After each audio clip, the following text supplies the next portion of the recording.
Salt Lake City police are investigating a homicide after a man ran over his wife at the Salt Lake City International Airport. It's really nice to have this opportunity again to get to show that BYU Cheer and our program really is full of a bunch of talented individuals. The BYU Spirit Squad hosts a send-off performance on their way to nationals. This is clearly a huge focus for the president. The CDC director announces a sweeping review of the agency as a $10 billion COVID-19 relief package advances to the Senate. Welcome to Universe Live. I'm Katie Ann Powell. And I'm Hassan El-Sheikh. It's Tuesday, April 5th. The U.S. Centers for Disease Control and Prevention is under scrutiny after the announcement of a bipartisan plan for COVID-19 relief. That funding bill won't send any money to the CDC directly, and the month-long sweeping review is set to begin next week. Amy Kiley reports. The U.S. Centers for Disease Control and Prevention is used to scrutinizing science. Now the agency itself is under the microscope. Director Dr. Rochelle Walensky says the Department of Health will conduct a sweeping review starting next Monday. In a memo to staff, Walensky says it's to improve how the agency communicates with the public and consider a restructuring. That news comes the same day as a bipartisan deal Senator Mitt Romney helped negotiate for his chamber. It's for $10 billion of COVID relief money. The measure would fund therapeutics like oral antiviral pills, and it would support vaccines, testing, and research. What it would not do is send money directly to the CDC. Senate Majority Leader Chuck Schumer says he wants to vote on the measure this week. On COVID, very briefly, over the last few days, my Democratic colleagues and I continued talks with Senator Romney and Republicans, working all hours of the night and into the weekend. This is clearly a huge focus for the president because of the dire need we have at this moment to get this funding through. The White House says it would like more money in the plan. Even as we're very encouraged by the progress, we're going to need more because our objective here is to make sure we can have funding for antivirals, the vaccines needed for people for many months to come. I'm Amy Kiley reporting. Nominee Ketanji Brown Jackson is one step closer to the Supreme Court after the Senate voted yesterday to advance her nomination. The Senate Majority Leader called the Senate vote to break a deadlock after the Judiciary Committee voted 11-11 along the party lines on the nomination. The nomination passed the full Senate floor 53-47. Every Senate Democrat voted to advance Jackson's nomination, as well as Republican Senators Mitt Romney, Susan Collins, and Lisa Murkowski. If she passes the confirmation vote, Jackson would be the first female black justice. The final confirmation vote will be held later this week. Senator Mitt Romney says he will vote to confirm Judge Jackson to the Supreme Court later this week. Senator Romney says, quote, "After reviewing Judge Jackson's record and testimony, I have concluded that she is a well-qualified jurist and a person of honor." He says that while he may not agree with every decision that Jackson might make while on the court, he believes that Jackson meets the standard of excellence and integrity. He then congratulated Jackson on her expected confirmation. We've got a lot of things in her record that we found concerning. Senator Mike Lee says he will vote no for Judge Ketanji Brown Jackson's Supreme Court nomination.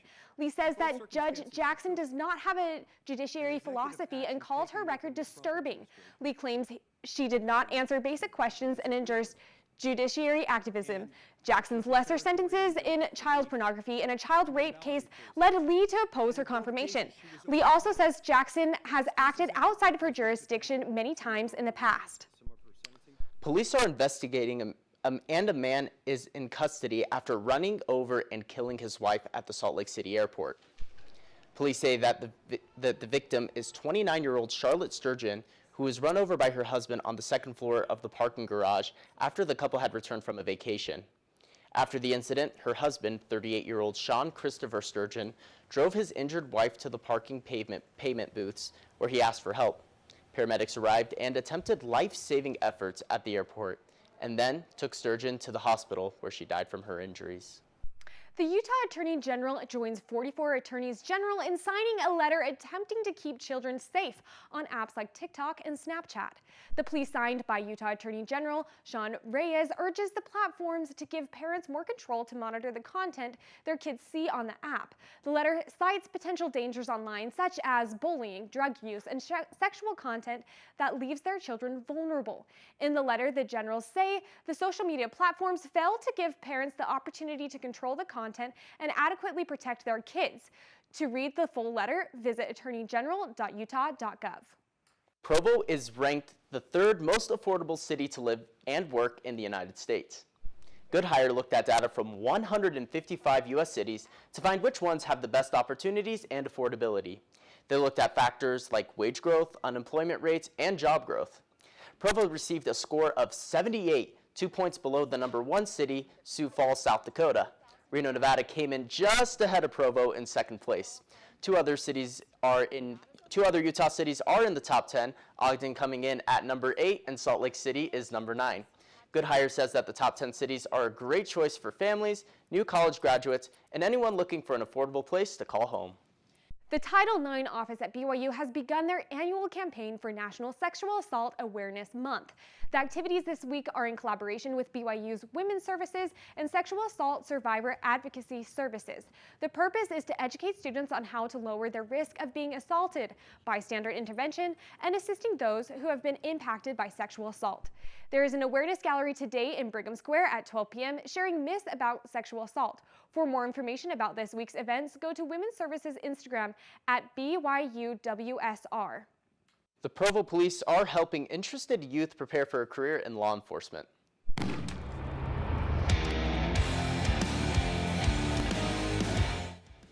Provo's Law Enforcement Explorers program lets kids participate in law enforcement and leadership training, personal fitness, community service, and outdoor recreational activities.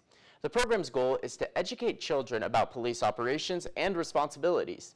The application to participate in the program is online at provo.org/city-services. The Church of Jesus Christ of Latter-day Saints wishes a blessed Ramadan to Muslim friends around the world. Members of the Church of Jesus Christ of Latter-day Saints have great respect and admiration for the faith of Islam. Elder Bednar of the Quorum of the 12 says there are many similarities between the two faiths. He significantly points out Latter-day Saints and Muslims focus on fasting and gratitude. Elder Bednar says Latter-day Saints respect and admire Muslims' devotion to God. The church outlines connections between the religions in their new pamphlet, Muslims and Latter-day Saints. Arches National Park will require visitors to get a ticket before entering the park this summer. Visitors will have to reserve a ticket beforehand to have all-day access to the park from 6 a.m. to 5 p.m. The new policy started Sunday and goes through October 3rd. Ticket reservations will open up at a month at a time on the first of each month. Next day tickets will also be available every day at 6 p.m. The program will hopefully prevent park rangers from turning people away when their parking lots have gotten too full. You can go to recreation.gov to make an account and start reserving your tickets today. Arches isn't the only one with new policies for the summer. Zion National Park is piloting a seasonal lottery for people to get a permit to hike Angel's Landing. The lottery is open until April 20th to reserve time windows between June 1st and August 31st. There will also be a daily lottery for those who make up last-minute trips to the park. The lottery program is meant to cut down on traffic on the narrow trail for one of the most popular hikes at Zion. Permits are available at go.nps.gov/Angels Landing. BYU Spirit Squad gets a send-off to nationals from several thousand fans. It feels so good to finally have an opportunity to show off and to see that we have people who love us, people that support us. It means the world to these kids, and I'm so glad that they got to experience it tonight. After 2 years of COVID restrictions, the squad will perform for a live audience and will get the full national championship experience on April 6th through 10th in Daytona Beach, Florida. The performers were sent off by fans in the Smith Fieldhouse as they prepare to compete in the NCAA and NDA College Nationals.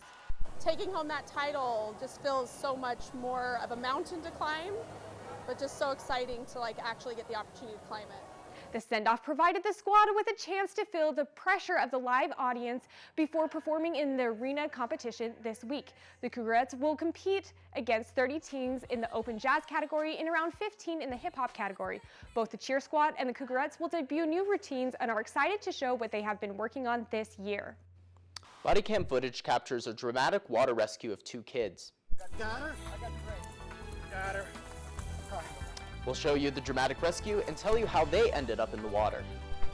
Happened multiple times when a guy would say, "Can I take one of you?" Ooh, on a date, pet peeve. Find out what dating is like when someone else shares your face. Wind warnings and winter weather advisories will fill you in on which areas of Utah are being affected and what you should look out for. The Cougs and Utes renew their rivalry tonight on the Diamond, and we'll tell you which former Cougar is teeing it up at Augusta National this week. Look into my eyes, you will see what you mean to me. Don't tell me it's not worth trying for. You know it's true. Everything I do it for you. It's a beautiful day out here. Sunny today with light breezes, giving way to clouds in the afternoon. We could see some light precipitation to moderate precipitation later on, followed by powerful storm-like conditions. 90 miles per hour winds are expected. Authorities are asking everyone, stay indoors. Come on, that's it. Let's go.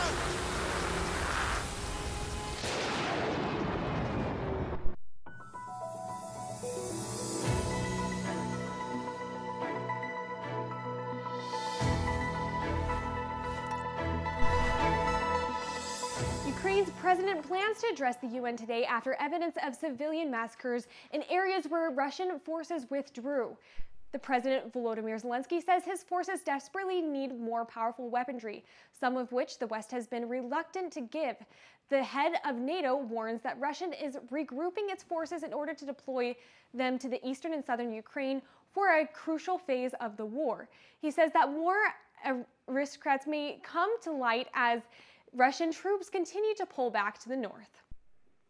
Elon Musk is joining Twitter's board of directors a day after disclosing that he has a 9% stake in the social media platform. Twitter says that it has entered into an agreement with Musk on Monday.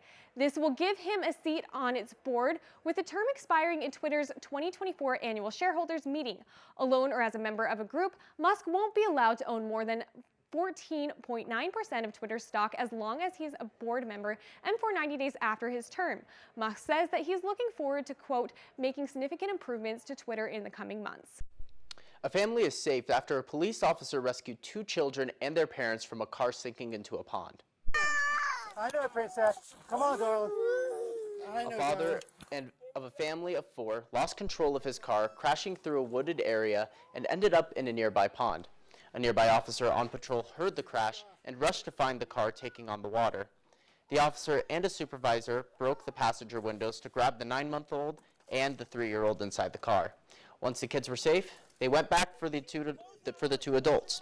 No injuries were reported, and the father was charged with several things, including reckless driving and allegedly not having a license.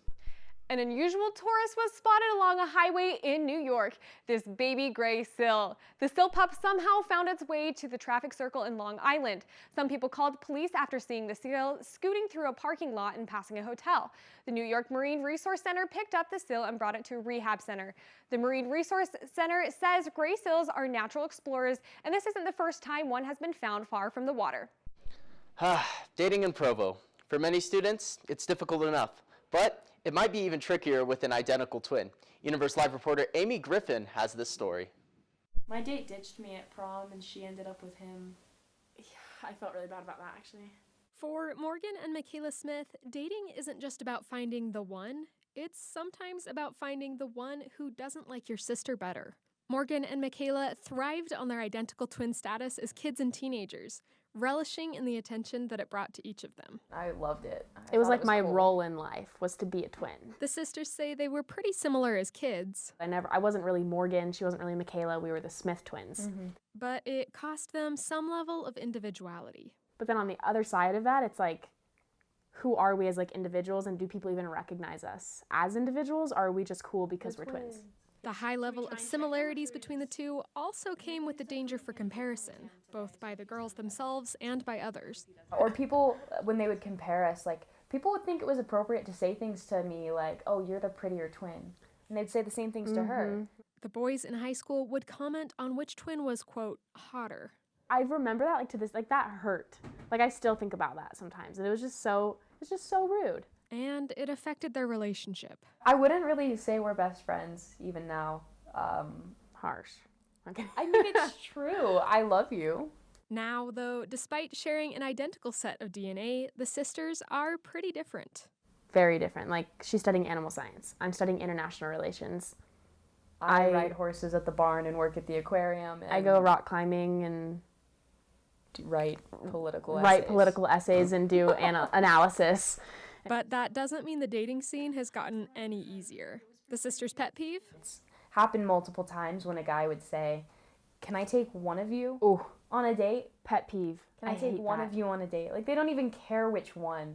Because we look the same. They don't take the time to, like, think, oh, who am I interested in? They're like, oh, they're both hot. They're both pretty, so. They look the same. Let's, like, they'll go, can I take one of you on a date? I'm like, at least, like, toss a coin before you come up to us and make it look like you thought about it. And several men the Smiths have gone on dates with have ended up flip-flopping to the other sister when the first rejected them. Like, it sometimes still happens that people will jump between the two of us. Like, it didn't work out with one, maybe it'll work out with the other one. It's happened enough that the sisters fear finally finding the one, only to have him fall for her twin. It's that insecurity of like, oh, if you meet my twin sister, like what if they find your twin sister like to be the more attractive one? Yeah, like what if they just think it's you, new and improved, you know? You 2.0. Yeah. Like a shiny new version of you.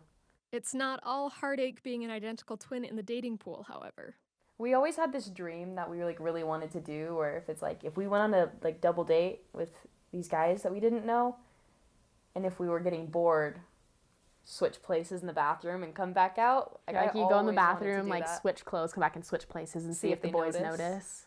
Morgan and Michaela have dating advice for anyone who finds themselves wanting to ask out a twin. Don't treat them as like the same, like they're individuals, and take the time to get to know them as individuals and like figure out whose personality you mesh with better or who you're more attracted to, whatever it may be. Like figure that out and then make a pointed decision to ask that person on a date.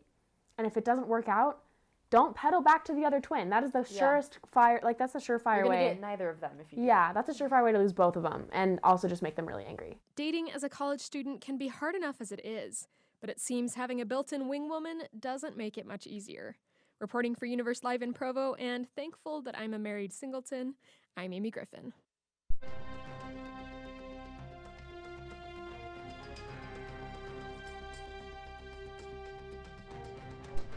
High wind warnings and winter weather advisories have been issued for this afternoon through Tuesday in parts of Utah and southwest Wyoming. Uinta County, Wyoming, and Uinta Basin are under a high wind warning with top gusts predicted to reach 60 miles per hour. The western Uinta Mountains have a winter weather advisory with a prediction of snow 6 to 12 inches and peak wind gusts up to 60 miles per hour as well. The Northwest Valleys, Northern Wasatch, Eastern Valleys, and Central Mountains are under wind advisory with 50 mile per hour winds in the valleys and 60 miles per hour in the mountains. Be cautious traveling today and tomorrow, as these strong winds will result in areas of blowing dust and snow that will cause visibility restrictions and difficulty driving, especially for those high-profile vehicles. We've got another cold front sliding its way into central Utah. We saw a little snow in the mountains yesterday, and as the colder air makes its way in, those snow levels will lower down into the valleys. But even as temperatures will be cold enough for snow, the overall trend of precipitation is steadily decreasing over the area, so little snow is expected. What is going to be impactful from this front is all of those high-speed winds that will be moving through. Beyond this exciting storm system, Utah should move back into dry and stable conditions as high pressure centered off the Pacific coast settles in.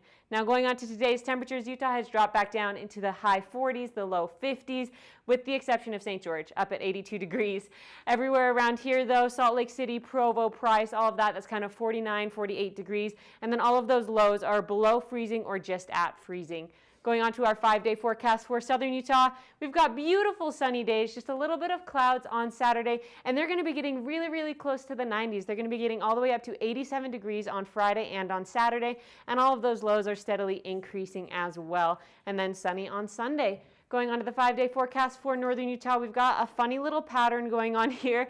We go 50s, 60s, 70s, 60s, 50s. So it'll go up and go back down, just like Utah is so bipolar. But on Sunday, we're going to be getting a little bit of rain, which is going to be nice. It'll drop back down into the 50s, which isn't as nice. So make sure that you have your shorts and your sweatshirts ready for this week. Number 32 BYU women's golf is teaming up. We are so excited to hear about it.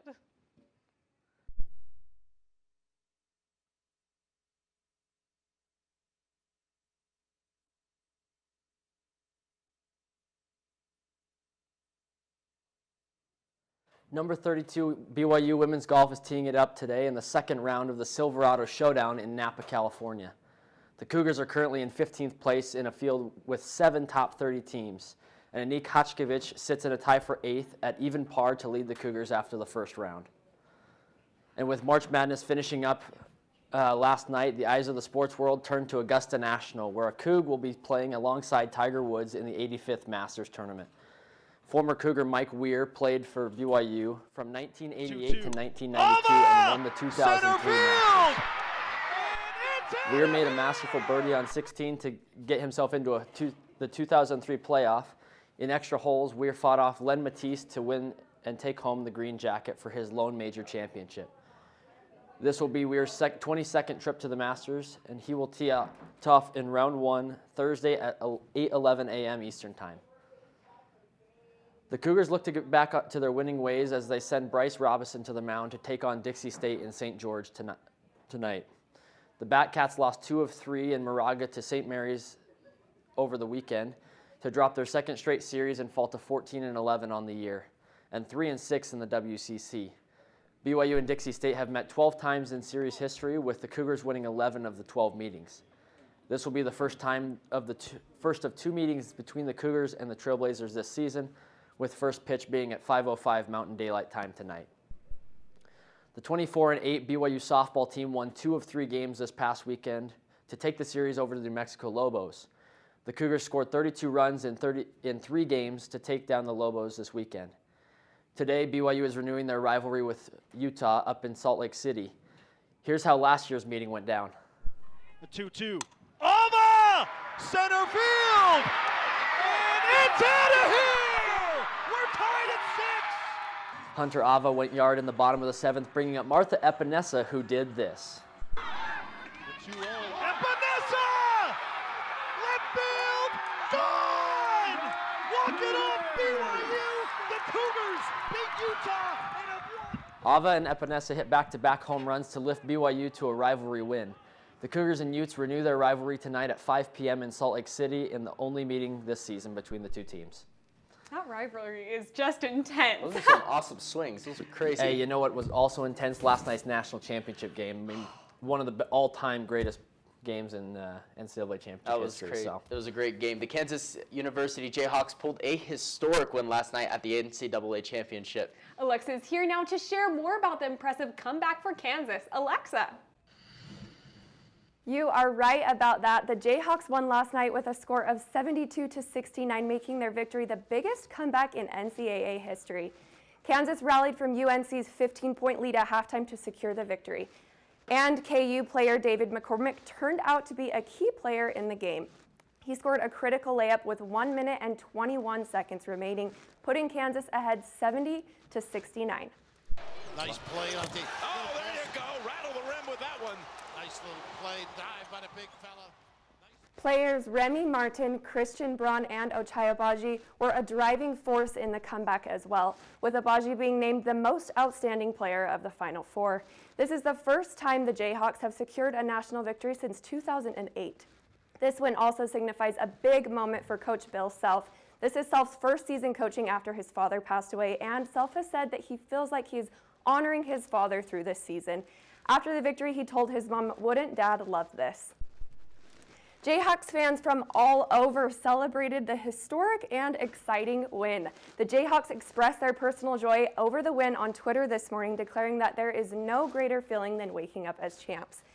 KU students and fans paraded in the streets through downtown Lawrence, Kansas, cheering and whooping with overwhelming joy at their Jayhawks victory.